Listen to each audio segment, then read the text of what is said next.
Orient bell tiles studio से आप देख रहे हैं एबीपी न्यूज। नमस्कार, गुड मॉर्निंग। एक बार फिर बहुत स्वागत है आपका। आप देख रहे हैं एबीपी न्यूज पर नमस्ते भारत। आपके साथ मैं हूं जिया शर्मा और आइए शुरुआत करेंगे एक बड़ी खबर के साथ।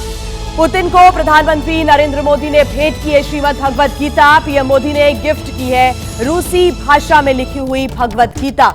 बड़ी खबर इस वक्त हम आपको बता रहे हैं। आपको बता दें कि राष्ट्रपति पुतिन भारत दौरे पर हैं। आज भारत दौरे का दूसरा दिन है, लेकिन कल जब एयरपोर्ट पर लैंड हुए भव्य स्वागत उनका हुआ। प्रधानमंत्री नरेंद्र मोदी ने पुतिन को श्रीमद् भगवत गीता भेंट की है। पीएम मोदी ने गिफ्ट की है रूसी भाषा में लिखी हुई भगवत गीता और उसकी जो तस्वीर है खुद पुतिन ने सोशल मीडिया प्लेटफॉर्म पर भी शेयर की है। प्रधानमंत्री नरेंद्र मोदी ने गर्मजोशी के साथ पुतिन का स्वागत किया और उन्हें ये भगवत गीता भेंट की है। पीएम ने रूसी भाषा में लिखी हुई श्रीमद् भगवत गीता पुतिन को भेंट की है। एक बड़ा संदेश यहां पर देने की कोशिश की गई। ये दो तस्वीरें आपके सामने, कैसे दीपों से वेलकम पुतिन लिखा हुआ है उसकी भी तस्वीरें आप देख सकते हैं। भारतीय परंपराओं के अनुसार स्वागत की जो तैयारियां थी वो लगातार जारी थी और जब पुतिन पहुंचे तो स्वागत उनका हुआ। लेकिन आप ये देख रहे हैं गंगा घाट की भी तस्वीरें सामने आई है जहां पर दीपों के साथ वेलकम पुतिन लिखा हुआ नजर आया और आरती के दौरान वेलकम पुतिन लिखा गया। और जैसा कि भारत की परंपरा है अतिथि देवो भव, उसका ही यहां पर पालन करते हुए जो भी हमारे मेहमान होते हैं उनको इसी गर्मजोशी के साथ स्वागत करने की जो रीत है वो अपनाई गई और जब पुतिन आए तो भव्यता के साथ उनका स्वागत हुआ। वहीं देखिए रूसी राष्ट्रपति पुतिन के भारत दौरे से जुड़ी हुई एक और बड़ी खबर आपको हम बता दें। पीएम मोदी और पुतिन के बीच 2.5 घंटे अकेले में बातचीत हुई है। सूत्रों के हवाले से एक बड़ा अपडेट यहां पर मिल रहा है। पीएम आवास पर दोनों के बीच महत्वपूर्ण मुद्दों पर चर्चा हुई है। सूत्रों के हवाले से यह भी जानकारी सामने आ रही है। तो रशिया के राष्ट्रपति पुतिन भारत दौरे पर हैं और इसी से जुड़ी हुई ये बड़ी खबर। प्रधानमंत्री मोदी और पुतिन के बीच तकरीबन 2.5 घंटे तक अकेले में बातचीत हुई है। सूत्रों के हवाले से जानकारी ये भी कि दोनों के ही बीच पीएम आवास में महत्वपूर्ण मुद्दों पर चर्चा हुई है। तो प्रधानमंत्री नरेंद्र मोदी और पुतिन की यह मुलाकात हुई है। ऐसे में माना जा रहा है कि कई अहम मुद्दे रहे, बड़े मुद्दे रहे जिन पर चर्चा हुई है रूसी राष्ट्रपति पुतिन और प्रधानमंत्री नरेंद्र मोदी के बीच। इस वक्त पुतिन भारत में मौजूद हैं, दिल्ली में मौजूद हैं और ये दौरा उनका बेहद महत्वपूर्ण माना जा रहा है। इस वक्त अगर हम दुनिया की बात करें तो इस दौरे पर पूरी दुनिया की नजर है, कई देशों की इस मुलाकात पे नजर है।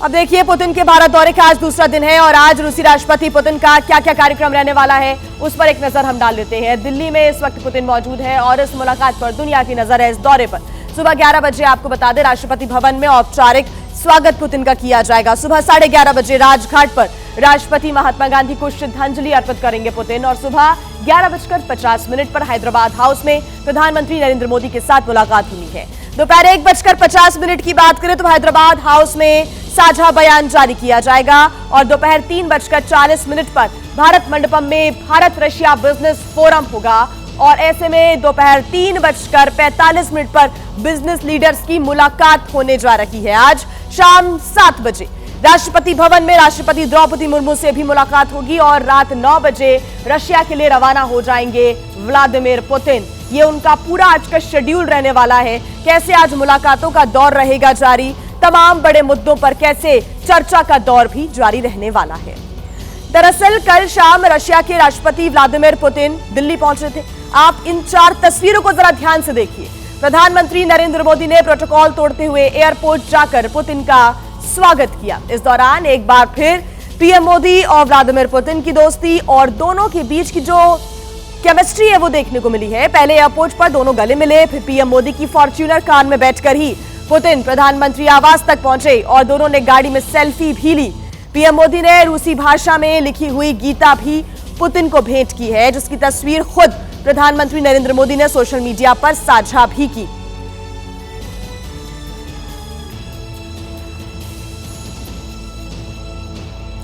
दरअसल देखिए कल शाम रशिया के राष्ट्रपति व्लादिमीर पुतिन दिल्ली पहुंचे थे जहां पर प्रधानमंत्री नरेंद्र मोदी ने प्रोटोकॉल तोड़ते हुए एयरपोर्ट जाकर पुतिन का स्वागत किया। उसकी तस्वीरें सामने आई और इस दौरान एक बार फिर से पुतिन और प्रधानमंत्री नरेंद्र मोदी के बीच की जो दोस्ती है, जो केमिस्ट्री है, वो देखने को मिली।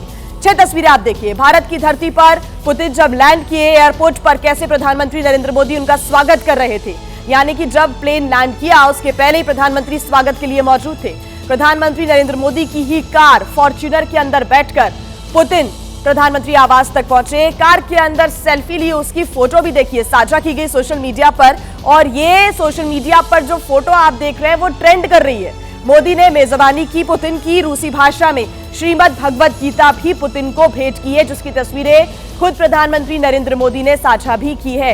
ये अलग अलग तस्वीरें आप देख रहे हैं। देखिए, मुलाकातें कई होती है लीडर्स के बीच में, लेकिन जब प्रधानमंत्री नरेंद्र मोदी और पुतिन की मुलाकात हुई तो यहां पर देश की नहीं बल्कि दुनिया की नजर इस मुलाकात पर है, इस साझेदारी पर है। कार में सेल्फी लेते हुए प्रधानमंत्री नरेंद्र मोदी और व्लादिमीर पुतिन आपको नजर आ रहे हैं। रूसी भाषा में श्रीमद् भगवत गीता भी प्रधानमंत्री नरेंद्र मोदी ने पुतिन को भेंट की है। एक बड़ा संदेश यहां से जाता हुआ कि दोस्ती अटूट है, चाहे कितनी भी अड़चन आ जाए, कितनी भी दिक्कतें आ जाए, लेकिन रशिया और भारत के बीच की जो दोस्ती है, जो संबंध है, वो अटूट ही रहेगा। एक बड़ा संदेश भारत से मिलता हुआ नजर आ रहा है। ये 2 तस्वीरें आप देख रहे हैं। पीएम आवास में जाते हुए पुतिन आपको नजर आएंगे। भव्य स्वागत यहां पर किया गया था। यहां पर उनके स्वागत के लिए तमाम जो सुरक्षा के भी इंतजाम है वो तगड़े कर दिए गए हैं। तमाम जो हाई लेवल सिक्योरिटी है वो इस वक्त एक्टिवेटेड नजर आ रही है। तो दोस्ती दमदार नजर आई है और शानदार स्वागत नजर आया है। एयरपोर्ट पर आप प्रधानमंत्री नरेंद्र मोदी को देख रहे हैं, जो कि पुतिन की मेजबानी करने के लिए मौजूद है।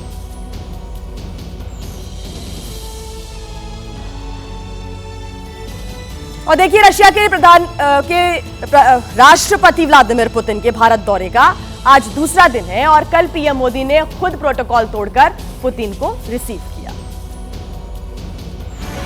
जैसे ही रूसी राष्ट्रपति व्लादिमीर पुतिन प्लेन से नीचे उतरे, सीधे प्रधानमंत्री नरेंद्र मोदी के पास पहुंचे। पहले दोनों ने गर्मजोशी से हाथ मिलाया और फिर गले मिले। पीएम मोदी पुतिन को रिसीव करने पहुंचेंगे, इसका अंदाजा खुद रूस के राष्ट्रपति कार्यालय क्रेमलिन को नहीं पता था। रूस को इसकी जानकारी नहीं दी गई थी कि पीएम मोदी एयरपोर्ट पर मौजूद होंगे। रूस यूक्रेन जंग शुरू होने के बाद पुतिन का ये पहला भारत दौरा है। पुतिन करीब 30 घंटे तक भारत में रहेंगे। पुतिन का भारत का आखिरी दौरा 6 दिसंबर 2021 को हुआ था। अब देखिए, रूसी राष्ट्रपति व्लादिमीर पुतिन के स्वागत के लिए पालम एयरपोर्ट पर खास इंतजाम भी किए गए थे। दोनों देशों के प्रतिनिधिमंडल से मुलाकात के बाद पुतिन जैसे ही आगे बढ़े, उनको भारतीय संस्कृति से रूबरू भी करवाया गया। दिखाते हैं आपको रिपोर्ट। दुनिया के 2 ताकतवर नेता पीएम आवास में होने वाले प्राइवेट डिनर के लिए कार तक पहुंचते, उससे पहले उनका गर्मजोशी से स्वागत किया गया। इस दौरान रूसी राष्ट्रपति का स्वागत पारंपरिक भारतीय संगीत और नृत्य का मंचन हुआ। राष्ट्रपति पुतिन भी स्वागत को देख भाव विभोर हो गए। प्रधानमंत्री और राष्ट्रपति पुतिन ने ताली बजाकर कलाकारों की तारीफ की। इसके बाद प्रधानमंत्री के इशारे पर दोनों कार की तरफ बढ़ गए।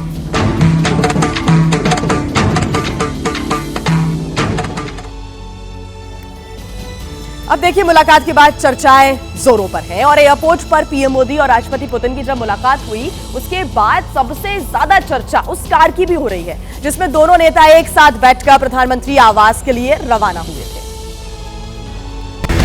मोदी और पुतिन की बॉन्डिंग की एक और झलक उस वक्त देखने को मिली जब दोनों एक ही कार से एयरपोर्ट से रवाना हुए, क्योंकि ऐसा कम ही होता है जब दोनों राष्ट्राध्यक्ष एक ही कार का इस्तेमाल करें। जैसे रूस में पुतिन ने मोदी को अपनी कार में बिठाया था, ठीक वैसे ही मोदी ने भी भारत आते ही पुतिन को अपनी एसयूवी में बिठाकर दोस्ती की एक दमदार मिसाल पेश की। जिस एसयूवी में मोदी और पुतिन बैठे हैं वो 2024 Toyota Fortuner 4x2 diesel manual variant है, जिसमें दमदार बुलेट प्रूफिंग के साथ बेहतरीन सेफ्टी फीचर्स जोड़े गए हैं। और देखिए, राष्ट्रपति पुतिन का ये दौरा भारत और रशिया के रणनीतिक संबंधों के 25 साल पूरे होने के मौके पर हो रहा है। साल 2000 में राष्ट्रपति पुतिन और भारत के तत्कालीन प्रधानमंत्री अटल बिहारी वाजपेयी ने दोनों देशों के बीच रणनीतिक साझेदारी पर हस्ताक्षर कर इसकी शुरुआत की।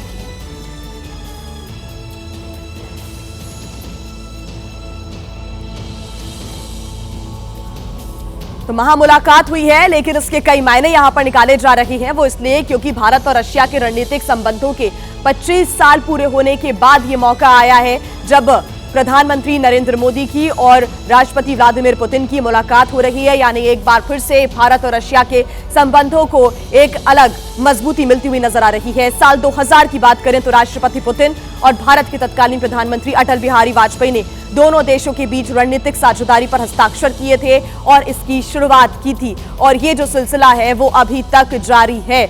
हालांकि रशिया और यूक्रेन के बीच युद्ध के बाद ये पहला मौका है जब पुतिन भारत आए हैं, और ये बड़ी मुलाकात है इसलिए क्योंकि पूरी दुनिया की इस मुलाकात पर नजर है।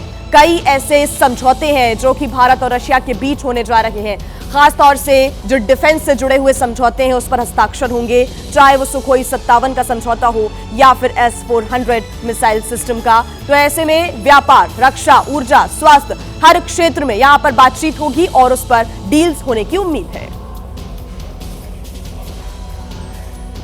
तो इस मुलाकात पर पूरी दुनिया की निगाहें टिकी हुई हैं, और ऐसे में सबसे ज्यादा कहीं ना कहीं असर उन देशों पर भी पड़ रहा है जो कि रशिया के साथ अच्छे या फिर बुरे संबंध में भी है। अब से थोड़ी देर बाद आपको बता दें, राष्ट्रपति पुतिन राजघाट जाकर राष्ट्रपिता महात्मा गांधी को श्रद्धांजलि अर्पित करेंगे। कुछ ही देर बाद पहुंचेंगे पुतिन राजघाट पर, और इस खास मौके के लिए राजघाट की सजावट की गई है। उसकी तस्वीरें आप देखिए। ट्रैफिक डाइवर्ट किया गया है, हाई लेवल जो सिक्योरिटी है वो इस वक्त एक्टिवेटेड है, और कुछ ही देर बाद राष्ट्रपति पुतिन राजघाट जाकर राष्ट्रपिता महात्मा गांधी को श्रद्धांजलि अर्पित करेंगे। राष्ट्रपति भवन में उनका स्वागत होगा आधिकारिक रूप से, और साथ ही हैदराबाद हाउस में बैठक भी होगी। भारत मंडपम में बिजनेस फोरम का आयोजन भी किया गया है, जिसको लेकर पूरे ही परिसर को भव्यता के साथ सजाया गया है। और राष्ट्रपिता महात्मा गांधी को जब श्रद्धांजलि देने के लिए राजघाट पहुंचेंगे पुतिन, तो उसके लिए भी सजावट की गई है।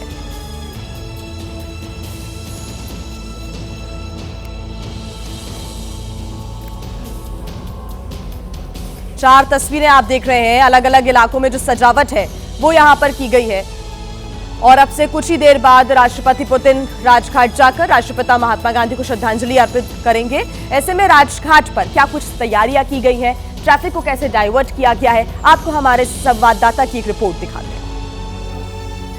रूस के राष्ट्रपति व्लादिमीर पुतिन इस समय भारत में हैं और वो अपनी 2 दिवसीय भारत की आधिकारिक यात्रा पर हैं। 4 दिसंबर को व्लादिमीर पुतिन 6:30 बजे के आसपास पालम एयरपोर्ट पर लैंड हुए, जहां पर प्रोटोकॉल को तोड़ते हुए प्रधानमंत्री नरेंद्र मोदी खुद उनको रिसीव करने के लिए पहुंचे और गर्मजोशी के साथ उनका स्वागत किया गया। और अगर 5 दिसंबर यानी आज के उनके पूरे कार्यक्रम की बात करें तो उसके हम अब आपको जानकारी दे देते हैं। जो सूत्रों के हवाले से जानकारी है उसके अनुसार सबसे पहले रूस के राष्ट्रपति व्लादिमीर पुतिन जो है वो राष्ट्रपति भवन जाएंगे, जहां पर उनका आधिकारिक तौर पर स्वागत किया जाएगा, गार्ड ऑफ ऑनर उनको दिया जाएगा। उसके बाद 11:30 बजे के आसपास रूस के राष्ट्रपति व्लादिमीर पुतिन राजघाट पर पहुंचेंगे, जहां पर इस वक्त हमारी मौजूदगी है, और यहां पर वो महात्मा गांधी को श्रद्धांजलि अर्पित करने के लिए पहुंचेंगे। और यहाँ की जो तैयारियां हैं वो इस वक्त हम आपको दिखा रहे हैं। पूरी तरीके से राजघाट को जो है वो सजा दिया गया है। सिक्योरिटी के लिहाजे से भी आप यहाँ पर तस्वीरें देख सकते हैं कि दिल्ली पुलिस के जो जवान है वो यहाँ पर तैनात है, सिक्योरिटी पर्सनल्स यहाँ पर तैनात किए गए हैं,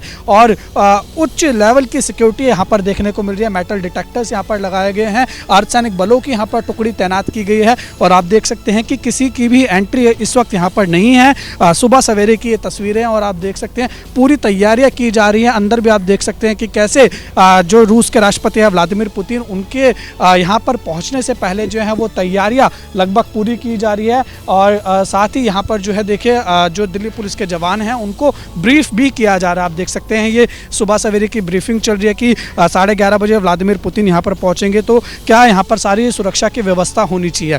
इसके साथ देखिए दिल्ली के अलग अलग इलाकों में जो है वो रूस के राष्ट्रपति व्लादिमीर पुतिन के ऐसे बड़े बड़े पोस्टर और होर्डिंग लगाए गए हैं, जहाँ पर साफ तौर पर पूरी दिल्ली उनका स्वागत करती हुई दिखाई दे रही है। तस्वीरें आपके सामने हैं। और उसके बाद जो जानकारी है तकरीबन 11:50 के आसपास रूस के राष्ट्रपति व्लादिमीर पुतिन हैदराबाद हाउस पहुंचेंगे, जहां पर आज रूसी प्रतिनिधिमंडल व्यापार पर, अर्थव्यवस्था पर, विज्ञान पर, प्रौद्योगिकी पर और साथ ही संस्कृति जैसे क्षेत्रों में सहयोग पर जो है वो चर्चा करेगा। और इसके साथ ही आज कई अंतर्राष्ट्रीय और क्षेत्रीय मुद्दे एजेंडे में भारत और रूस के होने वाले हैं।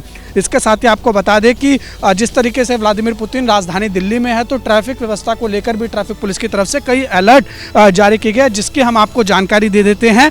एडवाइजरी के अनुसार ITO चौक और इसके साथ ही BHGD मार्ग, दिल्ली गेट, JLN मार्ग और साथ ही जो राजघाट की क्रॉसिंग है, ये कई प्रमुख क्षेत्र हैं जहां पर जो है वो प्रतिबंध लगा रहेगा और कई रूट्स को डाइवर्ट करने की भी घोषणा की गई है सुबह 10 बजे से लेकर साढ़े।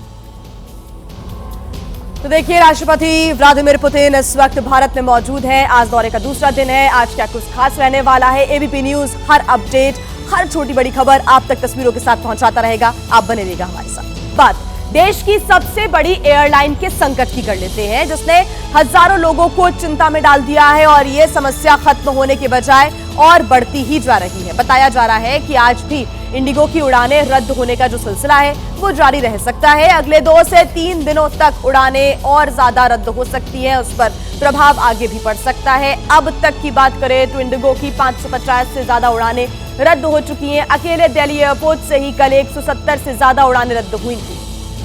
तो अब तक 500 से ज्यादा उड़ानों पर इसका असर पड़ा है। यात्रियों की भारी भीड़ एयरपोर्ट पर कल नजर आई थी। यात्री परेशान भी हो रहे थे। हालांकि एडवाइजरी भी यहां पर जारी कर दी गई है इंडिगो एयरलाइंस की तरफ से कि जो सटीक जानकारी है, जो स्टेटस है फ्लाइट का, उसको जानने के बाद ही आप अपने घर से एयरपोर्ट के लिए निकले। लेकिन यहां पर यात्रियों की मुश्किलें थमने का नाम नहीं ले रही हैं।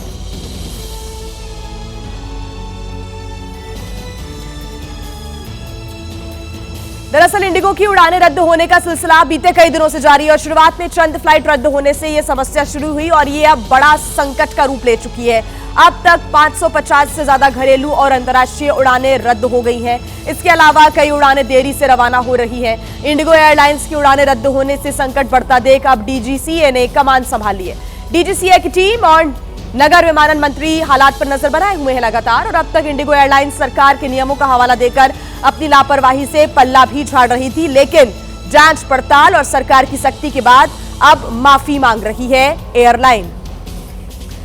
यहां पर हजारों की संख्या में जो यात्री हैं वो लगातार परेशान होते हुए नजर आए। इंडिगो की 500 से ज्यादा उड़ानें यहां पर रद्द हो गई हैं। DGCA की कड़ी कार्रवाई यहां पर अब सामने आ रही है। केंद्रीय मंत्री ने भी बैठक की है इस पूरी घटना को लेकर, इस पूरे घटनाक्रम को लेकर और इंडिगो के CEO का जो माफीनामा है वो भी सामने आ गया है। तो अब यहां पर माफी मांगी जा रही है। पहले अपनी जिम्मेदारियों से पल्ला झाड़ने का काम इंडिगो ने किया। अब देखिए, ये लापरवाही तो सामने आई है और इंडिगो की लापरवाही सामने आने के बाद अब सरकार एक्शन में भी नजर आ रही है। DGCA ने हालातों को काफी गंभीर बताया है। इसके बाद नगर विमानन मंत्री ने सख्त आदेश भी दे दिए हैं। DGCA के अधिकारियों को इंडिगो के परिचालन नियंत्रण केंद्र में तैनात किया जाएगा। सभी हवाई अड्डा निदेशकों को स्थिति पर नजर रखने के निर्देश दिए गए हैं। उड़ानों के रद्द होने पर संबंधित जो सभी जानकारी है वो यात्रियों को समय पर देने के निर्देश भी दिए गए हैं ताकि यात्रियों को कोई दिक्कतें ना हो। जरूरत पर यात्रियों को होटल सुविधा, साथ ही साथ सभी जरूरी इंतजाम मुहैया कराने को भी यहाँ पर कह दिया गया है और संभावित दिक्कतों को दूर करने का प्लान तैयार करने को कहा है। एयरलाइन से क्रू सदस्यों की भर्ती का रोडमैप भी मांगा गया है। रोस्टर और ट्रेनिंग सिस्टम को तुरंत सुधारने को कहा गया है। हर 15 दिन में प्रोग्रेस रिपोर्ट सौंपने को भी कहा गया है। ये भी आदेश दे दिए गए हैं। साथ ही FDTL नियमों में छूट मांगे जाने पर विस्तृत प्रस्ताव भेजने को भी कहा गया है। मौजूदा हालातों में हवाई किराए में बढ़ोतरी न करने के निर्देश दिए गए हैं। अब एयरलाइंस के नेटवर्क परफॉर्मेंस, ऑपरेशनल सुधार, यात्री सेवा और भीड़ प्रबंधन की रियल टाइमिंग मॉनिटरिंग सीधे DGCA रखेगा। इस पर पूरी नजर रखी जाएगी। तो कड़ी कार्रवाई और जो कड़े निर्देश हैं, आदेश हैं, वो यहां पर दे दिए गए हैं। देखिए, देश भर में इंडिगो एयरलाइंस की जो फ्लाइट है वो कैंसिल होने की वजह से यात्रियों की तीसरे दिन भी दिक्कतें सामने आई हैं। अब तक अलग अलग एयरपोर्ट्स की बात करें तो कुल मिलाकर 550 से ज्यादा उड़ानें रद्द हो चुकी हैं। लखनऊ एयरपोर्ट पर काफी देर तक अव्यवस्थाओं का आलम रहा। यात्री इधर से उधर भटकते रहे, लेकिन कुछ देर बाद यात्रियों ने नारेबाजी शुरू कर दी।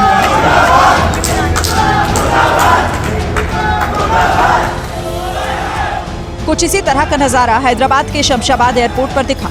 यहां भी यात्रियों ने इंडिगो एयरलाइंस के खिलाफ जमकर प्रदर्शन किया।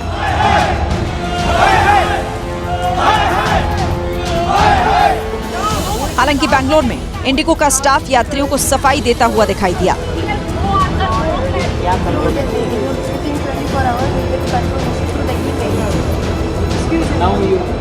उड़ानों में हो रही देरी और लगातार कैंसिलेशन से लोग परेशानी में दिखाई दिए। कई यात्रियों ने सरकार से हस्तक्षेप की मांग की, तो वहीं एयरलाइन के संचालन कब तक सामान्य होगा ये कहना अभी मुश्किल है। अब देखिए, देश भर के कई परिवार छोटे छोटे बच्चों और बुजुर्गों के साथ एयरपोर्ट पर घंटों तक परेशान होते नजर आए। उनकी परेशानी की वजह रही इंडिगो एयरलाइंस की फ्लाइट। लगातार दूसरे दिन इंडिगो की कई फ्लाइट्स कैंसिल हो गई। प्लेन के अंदर पहुंचने के बाद यात्रियों को पता चला कि फ्लाइट कैंसिल हो गई है। ये खबर लगते ही लोग गुस्से में आ गए, शोर मचाने लगे। हेलो, ओ हीरो, अरे अभी क्या करना है ये बताओ ना। वायरल तस्वीरें दिल्ली से पटना जा रही इंडिगो फ्लाइट की हैं। कुछ ऐसी ही तस्वीरें लखनऊ से भी आई, जहां फ्लाइट कैंसिल होने के बाद यात्रियों ने इंडिगो के खिलाफ नारेबाजी की। हैदराबाद में भी परेशान यात्री इंडिगो के कर्मचारियों से बहस करते दिखे। कोलकाता एयरपोर्ट पर इंडिगो की फ्लाइट कैंसिल होने के बाद लोगों ने आरोप लगाया कि उनके पूरे पैसे वापस नहीं दिए जा रहे। 16,900 रुपया दिए थे, यहाँ 12,790 रुपया लिख के दिया। बाकी बोल रहा है उतना ही मिलेगा, उससे ज्यादा नहीं मिलेगा, ऐसा बोल रहा है। देश के लगभग हर एयरपोर्ट पर यही हाल था। किसी का इंटरव्यू छूटा, किसी का गुस्सा फूटा, तो किसी का वक्त पर न पहुँचने की वजह से दिल टूटा। भी शादी में आए, हम लोग शादी अटेंड कर नहीं पा रहे। मेरा इंटरव्यू तो 100% छूटना है। फ्लाइट के टिकट में ही ना आदमी करा कहता है कि जल्दी निकल जाएंगे। छोटा 7 महीना का बच्चा है। और आइए खबरों में आगे बढ़ते, एक बड़ी खबर आपको बता दें। पश्चिम बंगाल बाबरी मामले से जुड़ी हुई ये बड़ी जानकारी। निलंबित होने पर हुमायूं कबीर का ममता बनर्जी पर निशाना। यहां पर टीएमसी से निलंबित विधायक हुमायूं कबीर ने ममता बनर्जी पर बड़े आरोप लगाए हैं। ममता बनर्जी आरएसएस के लिए काम कर रही है, ये बड़े आरोप हुमायूं कबीर ने लगाए हैं। बंगाल में संघ की शाखा है। ममता बनर्जी बंगाल की नहीं है, वो बाहर से आई है। 2026 में ममता बनर्जी सीएम नहीं बनेंगी। तो आपको बता दें कि टीएमसी से निलंबित कर दिए गए हैं हुमायूं कबीर, जिन्होंने बाबरी मस्जिद को लेकर बयान दिया था। हालांकि पार्टी ने पहले ही इस बयान से अपने आप को किनारा कर लिया था, लेकिन अब हुमायूं कबीर ने निलंबित होने के बाद ममता बनर्जी पर बड़े आरोप लगाए। कहा है कि 2026 में ममता बनर्जी सीएम नहीं बनेंगी। आपको बता दें, अगले साल पश्चिम बंगाल में विधानसभा के चुनाव होने हैं और बाबरी मस्जिद का जो मुद्दा है वो गर्माता जा रहा है। इस बीच हुमायूं कबीर ने लगाए हैं बड़े आरोप।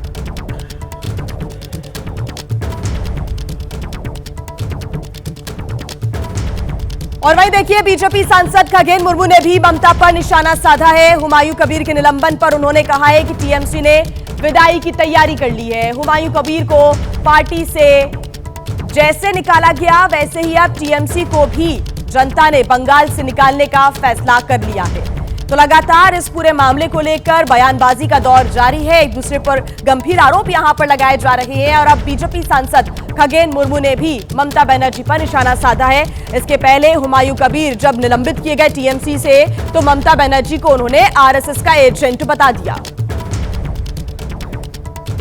हुमायूं कबीर उनको पार्टी से निकाला गया। तो अच्छा, तो तृणमूल कांग्रेस निकलने वाला है। तृणमूल कांग्रेस बंगाल से अभी निकलने वाला है। उसको बंगाल के सभी जनता ने तय करके रखे उनको निकालने के लिए। तो आज टीएमसी का कोई ऐसा नहीं है जैसे हुमायूं कबीर जैसे है ना, वैसे बहुत ही तृणमूल कांग्रेस का जो एमएलए एमपीज और भी कोई तृणमूल कांग्रेस से जो लोग जुड़े हैं, इन लोग एक करके वहां से निकालने वाला है, वो रहेंगे नहीं। अब देखिए, प्रतिक्रिया यहां पर कांग्रेस की तरफ से भी सामने आई है। कांग्रेस नेता अधीर रंजन चौधरी ने कहा कि ममता बनर्जी लंबे समय से शह दे रही थी, लेकिन जब हालात हाथ से निकल गए तो इस्तेमाल करो और फेंको, ये वाली रणनीति आ गई है सामने। निलंबित करके लीपा पोती कर रही हैं ममता बनर्जी। ममता बनर्जी की पार्टी इतना दिन से उनका हवा देते रही। जब ये हाथ से निकलने की स्थिति पैदा हो गई, जहां बंगाल के राज्यपाल सब खुद अरेस्ट करने की नसीहत दे रहे हैं, तो ममता बनर्जी को ये लगी कि ये हाथ से भी निकलने वाले हैं, इसका बुरा असर हो सकते। तो इसीलिए वो जो करती है वही किए, यूज करो और थ्रो करो, यूज एंड थ्रो।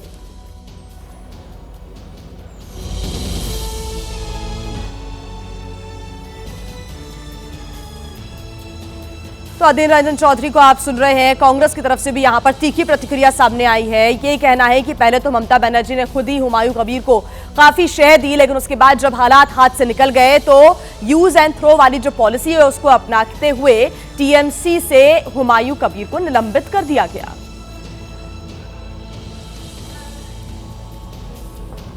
अब देखिए, पश्चिम बंगाल की मुख्यमंत्री ममता बनर्जी ने टीएमसी विधायक हुमायूं कबीर को पार्टी से बाहर का रास्ता दिखा दिया और हुमायूं कबीर ने मुर्शिदाबाद में बाबरी मस्जिद जैसी ही मस्जिद बनाने का ऐलान किया था।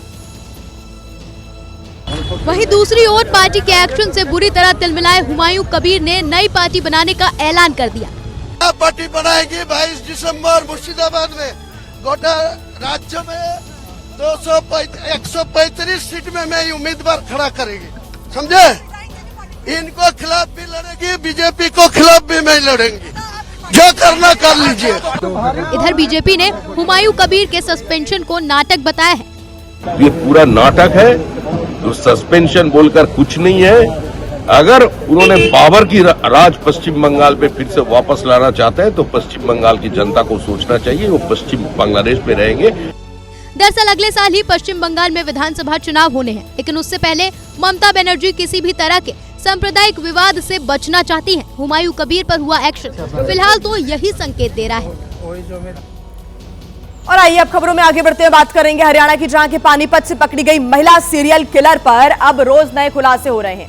आशंका ये जताई जा रही है कि इन हत्याओं के पीछे तंत्र मंत्र एक बड़ी वजह हो सकती है, क्योंकि जब भी इस महिला ने अलग अलग मौकों पर हत्या की वारदात को अंजाम दिया उस दिन एकादशी थी। शक इसीलिए गहरा हो गया क्योंकि हत्या करने का तरीका भी एक जैसा ही था। जो 1 तारीख को किया जी, उस दिन भी एकादशी ही है। और जिस दिन मेरी बिटिया जो एक्सपायर हुई तो 19 अगस्त को, वो भी एकादशी का ही दिन था जी। और जो 2 बच्चे जो एक दिन एक्सपायर हुए 2023 में, जो जिसमें इस पूनम की ननद की लड़की थी और पूनम का लड़का भी था, उस दिन भी एकादशी थी। हालांकि तांत्रिक वाली बात से खुद पूनम का परिवार भी इनकार नहीं कर पा रहा। पहले मेरी बच्ची का कुछ नहीं होया, जो भी होया है शादी के बाद होया है। वहाँ बच्चे मरे हैं, चाहे कुछ भी होया है। मेरी बेटी का कोई किसी से भी पूछ लिया पड़ोस में, कोई कदे को शिकायत नहीं हुई। जो भी हुई है वहाँ जाकर वहाँ तांत्रिक का लेके पूनम और नवीन की शादी 2019 में हुई थी, लेकिन तब तक नवीन को उसकी घिनौनी हरकतों के बारे में पता नहीं चला था। लेकिन अब पति नवीन का कहना है कि आरोपी पूनम को मौत की सजा मिली। और आइए अब बात करते हैं उत्तर प्रदेश की, जहां के मेरठ में एक दोस्त ने अपने ही दोस्त की हत्या कर दी। हत्या सिर्फ इसलिए कर दी क्योंकि दोस्त ने उसकी गर्लफ्रेंड पर भद्दा कमेंट किया था। और बदले की आग में विनीत नाम का ये आरोपी बुरी तरह जल रहा था। दरअसल पुलिस को 27 नवंबर को रेलवे की पटरी पर राजू नाम के शख्स का कुचला हुआ शव बरामद हुआ। पुलिस के मुताबिक 25 नवंबर को विनीत ने फोन करके राजू को बुलाया और नशे में धुत राजू का विनीत ने ईंट से सिर कुचलकर कत्ल कर दिया और शव को रेलवे ट्रैक पर फेंक दिया ताकि ये एक ट्रेन हादसा लगे। लेकिन पुलिस ने जब पूरे मामले की तफ्तीश की तो सारा राज खुल गया। ये राजू से करीब 1.5 साल पहले इसकी किसी बात को लेकर कहासुनी हुई थी और कुछ दिन पहले राजू द्वारा इसकी गर्लफ्रेंड को कुछ कह दिया गया था, जिसके तैश में आके इसने ये कदम उठाया है। फिलहाल पुलिस ने आरोपी पर हत्या का मुकदमा दर्ज कर सलाखों के पीछे भेज दिया है। मामले की जांच आगे भी जारी है।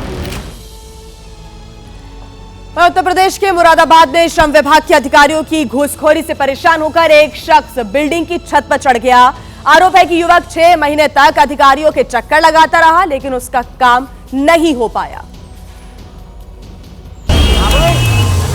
और तंग आकर वो श्रम विभाग की उसी बिल्डिंग पर चढ़ गया जहां के अधिकारियों पर घूस मांगने का आरोप लगाया था।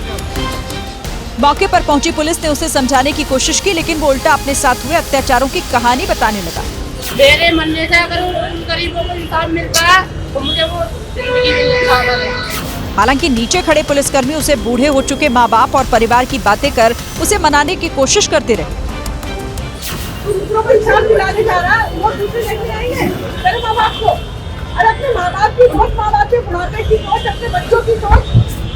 जब पूरे मामले की जांच की गई तो पता चला कि हंगामा करने वाले युवक का बेटा हाल ही में पैदा हुआ था और उसने श्रम विभाग की स्कीम के तहत आवेदन किया था, लेकिन पात्रता न होने के कारण उसके आवेदन को रद्द कर दिया गया। और वही बिहार के बेगूसराय में उस वक्त माहौल गर्मा गया जब अतिक्रमण हटाने गई पुलिस टीम पर लोगों ने पत्थरों से हमला कर दिया। पुलिस ने भी जवाबी कार्रवाई करते हुए जमकर लाठियां बरसाई। जिन हाथों में कलम होनी चाहिए वो पुलिस टीम पर पत्थर बरसाते देखे गए। बड़ों की देखा देखी बच्चों ने भी अतिक्रमण हटाने आई पुलिस टीम पर हमला कर दिया। हर तरफ से पत्थर आए। कुछ देर तो पुलिसकर्मी ने आक्रोशित लोगों को समझाने की कोशिश की, लेकिन जब बात नहीं बनी, जब कई पुलिसकर्मी चोटिल हो गए, तब चला खाकी का डंडा। इस दौरान जो सामने आया, जिसने भी पुलिस को रोकने की कोशिश की, पुलिस ने उसे दौड़ा दौड़ा कर मारा। क्या महिला क्या पुरुष, हर कोई पुलिस की लाठी का शिकार बना। बेगूसराय के लोहिया नगर ओवरब्रिज के नीचे सैकड़ों की संख्या में अवैध रूप से घर बनाकर लोग बसे हुए हैं। पिछले 3 दिनों से प्रशासन अतिक्रमण हटाने का अभियान चला रही है। इसी का विरोध यहाँ के लोग कर रहे थे। आगे माहौल ना बिगड़े, इसके लिए इलाके में पुलिस की भारी फोर्स को तैनात किया गया। देखिए, रॉन्ग साइड कार और बाइक चलाना कितना खतरनाक और घातक हो सकता है, इसका एक जीता जागता उदाहरण उत्तर प्रदेश के लखीमपुर खीरी से सामने आया है, जहां पर जल्दी के चक्कर में रॉन्ग साइड से बच्चों को स्कूल ले जाना एक बाइकर के लिए बड़ी मुसीबत बन गया। एक्सीडेंट ने अचानक सुबह की शांति तोड़ दी। एक झटके में बाइक पर बैठे दोनों बच्चे उछलकर सड़क पर गिर गए। वहीं बाइक चलाने वाले युवक को वैन 20 फीट तक घसीट ले गई। सीसीटीवी में दिख रहा है कि बाइक पर पीछे बैठे 2 बच्चों को उनके पिता या कोई और स्कूल छोड़ने जा रहा है, लेकिन रॉन्ग साइड। इसी दौरान सामने से आ रही वैन से उनकी भिड़ंत हो गई। वो तो गनीमत रही कि वैन की रफ्तार ज्यादा तेज नहीं थी और उसने समय पर ब्रेक भी मार दिया। बाइक चलाने वाला शायद पिता था, जो खुद भले ही वैन से घसीटकर चोटिल हो गया, लेकिन वो खुद को भूलकर पहले बच्चों के पास भागा। दोनों बच्चे छोटे थे, जिन्हें इस हादसे में गंभीर चोटें आई। वैन की रफ्तार तेज होती तो हादसा और ज्यादा भयानक हो सकता था। और आइए अब बात करते तमिलनाडु की, जहां के कोयम्बटूर में उस वक्त अफरा तफरी का माहौल बन गया जब हाईवे पर अचानक से हाथियों के झुंड की एंट्री हो गई। हाथी खाने की तलाश में जंगल से हाईवे पर पहुंच गए।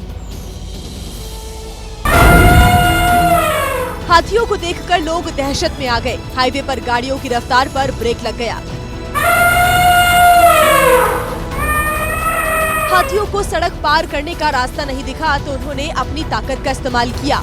लोहे की रेलिंग को तोड़ा और रास्ता बना लिया।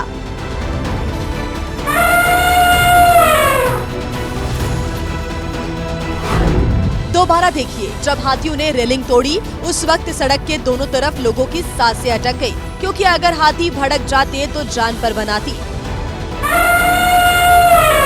हाथियों की ये दस्तक कोयम्बटूर से 20 किलोमीटर दूर ऊटी जाने वाले हाईवे पर दिखी।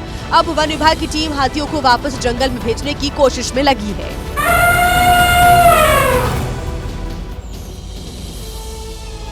और आइए अब आपको बुलंद राजस्थान के बदहाल सिस्टम की तस्वीरें हम दिखाते हैं, जो कि बालोतरा जिले से सामने आई है। यहाँ पर 2 गांव को जोड़ने के लिए पहली बार सड़क बनाई गई। वो सड़क कितनी शानदार है और कितने दिनों तक चलने वाली है, उसका दमदार सबूत आप खुद देख लीजिए। ये बालोतरा के स्थानीय नागरिक हैं, जो आजादी के बाद पहली बार बनी अपने गांव की सड़क की मजबूती परखने के लिए उतरे। सड़क कितनी मजबूत है, जरा इन्हीं से समझिए। ये सड़क होती है क्या? ये देख लो आप, ये क्या है? इस वीडियो में नजर आने वाले लोग बता रहे हैं कि बालोतरा के चांदेसरा गांव से सोमेसरा गांव के बीच 2 किलोमीटर लंबी सड़क रातों रात बना दी। सुबह जब ये लोग उस सड़क को खुशी खुशी देखने पहुंचे तो इनके चेहरे का रंग ही उड़ गया, क्योंकि सड़क तो बना दी गई लेकिन उसका बेस गायब है। मिट्टी के ऊपर सड़क तैयार कर दी गई। रातों रात काम किया गया है। रात में 10 बजे शुरू किया और सुबह 6 बजे देख सकते हैं आप। लो मटेरियल यूज किया गया है। इसी तरह की सड़क बनाने वाले लोग असल में समाज से लेकर देश के विकास तक के असली दुश्मन हैं। वहीं देखिए, गुजरात के वलसाड से ऐसी तस्वीरें सामने आई जिसको जो भी देखेगा वो हैरान रह जाएगा, जहां पर एक युवक ने अपनी जान की परवाह किए बिना एक सांप को नई जिंदगी दी है।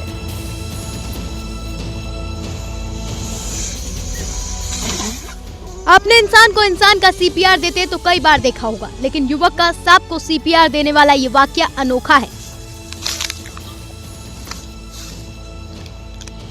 बताया जा रहा है सांप को करंट लगा तो वाइल्ड लाइफ रेस्क्यूअर मुकेश बायडे को बुलाया गया। मुकेश ने आते ही 7 फीट लंबे धामीन सांप का उपचार शुरू कर दिया। सबको लगा कि सांप मर चुका है, लेकिन मुकेश ने उम्मीद नहीं छोड़ी। तुरंत मुंह से मुंह लगाकर CPR देना शुरू कर दिया।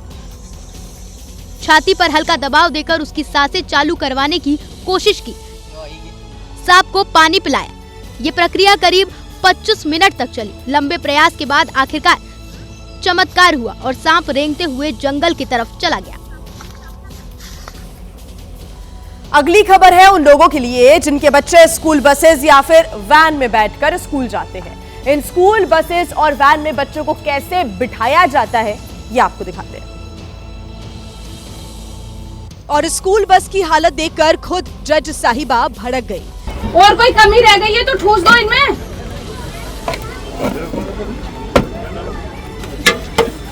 देखो क्या हाल कर रखा है इन लोगों ने। दरअसल बसों और वैन में बच्चों को ठूस कर ले जाने की शिकायत के बाद chief judicial magistrate Krishna Gupta खुद सड़कों पर उतर आई। ये बीच में लगाने का है क्या? इसमें था क्या बस में? कैसे लगा लिया तुमने? जांच के दौरान कई बसेस में कैपेसिटी से ज्यादा बच्चे बैठे मिले, जिससे भड़की जज साहिबा ने अफसरों को मौके पर बुलाकर उनकी भी क्लास लगाई।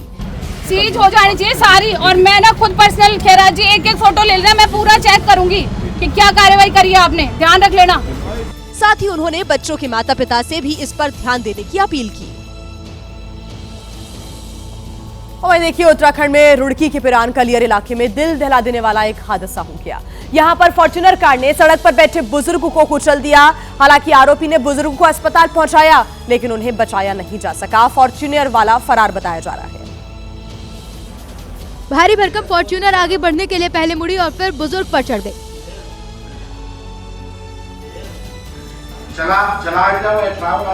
फॉर्च्यूनर के चलने से पहले एक व्यक्ति उसी साइड से गाड़ी में बैठा जिधर बुजुर्ग बैठा था, लेकिन उसने भी बुजुर्ग को नजरअंदाज किया। बुजुर्ग जिस एंगल से कार के नीचे आया, माना जा रहा है ड्राइवर को वो दिखाई ही नहीं दिया। हालांकि कार ड्राइवर ने शराफत दिखाई और गाड़ी रोककर गंभीर रूप से घायल बुजुर्ग को कार में बिठाया और फिर अस्पताल ले गया, जहां गंभीर चोटों के कारण उनकी मौत हो गई। इस दरमियान कार वाले बुजुर्ग को अस्पताल पहुंचाने के तुरंत बाद फरार हो गए। अब पुलिस आरोपियों को तलाश रही है। और देखिए वियतनाम से एक वीडियो आया है जिसको देख किसी का भी दिल कांप उठेगा, जहां पर सड़क पर एक गड्ढा बन गया और इसके बाद वहां खड़ी कारें गड्ढे के अंदर समा गई। कोई कुछ समझता कुछ करता, उससे पहले ही सड़क किनारे खड़ी कार गड्ढे में जा गिरी। तस्वीरें लगातार बारिश से बेहाल वियतनाम की द नांग की है। सब कुछ सामान्य था, तभी अचानक कारें गड्ढे में गिरने लगी। अफरा तफरी मच गई। लोग दौड़कर सिंक के होल के पास पहुंचे, लेकिन गड्ढा इतना बड़ा था कि एक कार का सिर्फ कुछ ही हिस्सा दिखाई दे रहा था। लोगों ने रास्ता रोका और नीचे जाकर कार में फंसे लोगों को बाहर निकाला। राहत की बात रही कि इस हादसे में किसी के भी हताहत होने की खबर नहीं है। देखिए क्या अमेरिका भी इस्लामिक आतंकवाद से बुरी तरह से डरा हुआ है? ये सवाल इसलिए क्योंकि अमेरिकी विदेश मंत्री ने मार्को रूबियो ने एक निजी न्यूज चैनल को दिए इंटरव्यू में इसका जिक्र कर नई बहस छेड़ दी है। फॉक्स न्यूज से बात करते हुए मार्को रूबियो ने चेतावनी दी कि कट्टरपंथी इस्लाम पूरी दुनिया और खासतौर पर अमेरिका के लिए गंभीर खतरा बन चुका है। मार्को रूबियो ने कहा कि कट्टरपंथी इस्लाम सिर्फ दुनिया के किसी एक हिस्से पर कब्जा करके खुश रहने वाला नहीं है। उसका स्वभाव विस्तारवादी है। उसका मकसद ज्यादा लोगों और उनके इलाकों पर कब्जा करना है। इसके लिए ये संगठन आतंकी हमले और हत्याओं तक को तैयार है। इधर अमेरिका के 49 सांसदों ने एक चिट्ठी लिखकर मार्को रूबियो का ध्यान पाकिस्तान की ओर दिलाया। इन सांसदों का कहना है कि आसिम मुनीर पाकिस्तान में तानाशाह बनना चाहते हैं। अगर मुनीर पर तुरंत एक्शन नहीं लिया गया तो हालात और ज्यादा खराब हो सकते हैं। चिट्ठी में मुनीर और उनके कुछ अधिकारियों पर अमेरिका में घुसने पर पाबंदी लगाने तक का जिक्र किया गया। और देखिए बरेली में लगातार तीसरे दिन बुलडोजर की गरज सुनाई पड़ी है। वहां पर 2 मैरिज हॉल पर बुलडोजर की कार्रवाई की गई। हालांकि सुप्रीम कोर्ट के आदेश पर कार्रवाई को रोक दिया गया। सुबह होते बरेली के सूफी टोला इलाके में पोकलैंड मशीन गरजने लगी। कुछ ही वक्त में पोकलैंड मशीन ने मैरिज हॉल के अगले हिस्से को मलबे के ढेर में बदल दिया। इस दौरान मैरिज हॉल एवान फरहद के मालिक सरफराज वली खां प्रशासन के अधिकारियों के सामने अपना पक्ष रखते नजर आए। वहीं सुप्रीम कोर्ट का आदेश आने के बाद प्रशासन ने कार्रवाई रोक दी। सुप्रीम कोर्ट ने 7 दिन की राहत दी है। 1 हफ्ते के अंदर इस मामले में हाई कोर्ट में सुनवाई होगी। तब तक मैरिज हॉल, ऐवान फरहद और गुड मैरिज लॉन पर प्रशासन की कोई कार्रवाई नहीं होगी। दिल्ली के करीब गाजियाबाद में बड़ी वारदात सामने आई, जहां पर मोदीनगर इलाके के बाजार में हमलावरों ने सराफा व्यापारी की दुकान में घुसकर उसकी हत्या कर दी और इस जघन्य वारदात का डरा देने वाला सीसीटीवी वीडियो सामने आया है। इस खौफनाक वारदात ने समूचे गाजियाबाद को हिला दिया। 70 साल के सराफा व्यापारी गिरधारी लाल जैसे ही अपनी दुकान पर पहुंचे, घात लगाकर बैठा हमलावर दुकान में घुसा और सीधे लाल मिर्च पाउडर चेहरे पर उछाल दिया। गिरधारी लाल की आंखें जैसे ही मिर्च पड़ने से बंद हुई, वो कुछ समझ पाते उससे पहले ही धारदार हथियार से हमलावर ने हमला कर दिया। चाकू के दनादन हमले से व्यापारी लहूलुहान हो गए। गिरधारी लाल की आवाज पर पहुंचे पड़ोसी ने एक पल में हमलावर को दबोच लिया। ऐसे में बचने के लिए हमलावर ने इस बार कट्टा निकाला था, लेकिन दिलेर पड़ोसी की पकड़ के आगे उसकी एक न चली। दुकान से बाहर ले जाकर उसकी भीड़ ने जमकर पिटाई की। इस बीच दर्द से कराहते गिरधारी लाल को तुरंत अस्पताल ले जाया गया, लेकिन वो बच नहीं पाए। जिस अंदाज में ज्वेलरी शॉप के अंदर हमला किया गया, वो लूटपाट का मामला बिल्कुल नहीं दिखता। दिन दहाड़े हत्या से नाराज व्यापारियों ने दुकानों का शटर गिरा दिया और धरने पर बैठ गए। पुलिस के आला अधिकारी और स्थानीय विधायक ने धरना दे रहे लोगों को समझाने की भरसक कोशिश की, लेकिन वो टस से मस नहीं हुए। सुबह सुबह हुई इस वारदात ने गाजियाबाद पुलिस के इकबाल पर भी सवाल खड़े कर दिए। और इसी के साथ आज के लिए नमस्ते भारत में इतना ही।